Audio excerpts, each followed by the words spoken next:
For today's video mga bay, mag water change ta mga bay.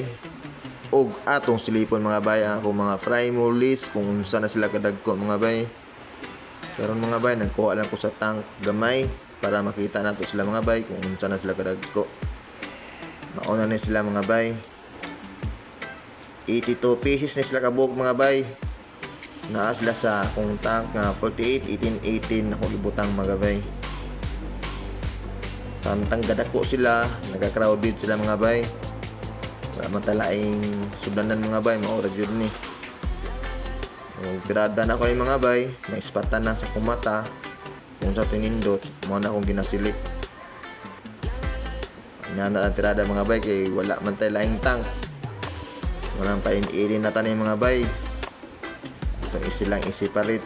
Kung natin maispatan, atong isiparit mga bay. Inana na itong tirada. O live po sa kontrada ni mga bay, sa akong mga mollies mga bay, sa akong mga fry mollies.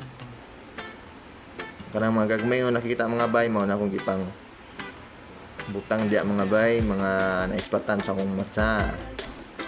O karon mga bay, o dili na taman mga bay, mao na akong update karon sa akong mga mollies.